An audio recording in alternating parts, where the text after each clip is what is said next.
I'd like to share some strategies that we're using at school to help students monitor their reading. So, students start by always reminding themselves that I can monitor my reading.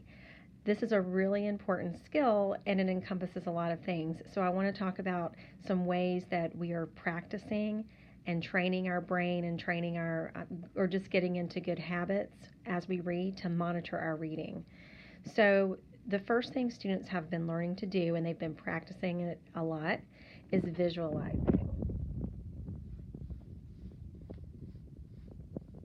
So, students are reminded every day that we meet that I can visualize while I read. So, what exactly is that going to look like? Students are learning that they need to look for picture words, and with those picture words, they need to put a movie in their mind. And we will often stop and say, "So I see," to try to review those picture words and try to really replay a movie in their mind. So I'm going to demonstrate for you how we are looking for picture words and then stopping and thinking about that picture that we want to put in our mind to help us understand, to help us monitor our reading as we go to make sure that we're understanding. Okay.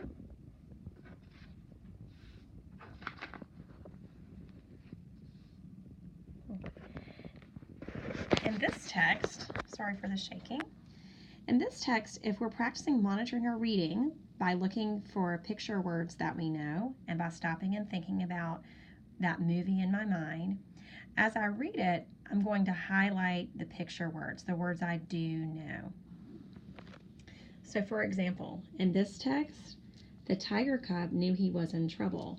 I would highlight the word tiger because that's a word that I know. Perhaps if I'm in third grade, maybe I'm not sure what a cub is, but I know trouble. And so I might stop and say, so I see a tiger and the tiger's in some sort of trouble. He heard a noise in the bushes. I know the word noise. I know there were bushes. Oh, yeah, he is a picture word also because it's still talking about that cub. So now I'm going to add to my picture. I see the cub creeping up to some bushes, and I hear a loud noise coming from that direction. He went to see what it was. So now I see that cub creeping up towards the bushes, and he looks like he's kind of curious. He tried to be quiet. Oh, so I see that cub maybe crouching down, maybe again creeping up on it because he doesn't want anyone to hear. When he got close to the bush, the noise stopped. So now I see that cub really close to the bush, and all of a sudden it stops. The sound stops. I wonder what he's going to do next.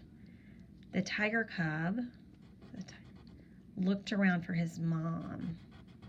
Oh, looked around is a picture word, but she was gone. So I see that tiger looking for his mom. I bet now that a cub is a baby because he's looking for his mom and he doesn't see her. I bet he's going to be really scared. Okay, I'm going to stop there for the interest of your time, but I wanted to share with you what we do when we are visualizing. So in order to visualize, as you noticed, we are looking for picture words that we know. We highlight them as we read, and we stop often to review the movie in our mind by saying, so I see. So I encourage you to try to use this strategy with your children as they are reading at home. They might not have a highlighter every time, but they can certainly look for those picture words within the text and stop and say, so I see, to review that picture in their mind. And so the hope is that that will help your child to monitor their reading so that they will stay focused as they're reading, but also to help them understand things that might cause confusions if they were just reading lots of words before stopping. If you have any questions about this strategy, please don't hesitate to ask. Thank you.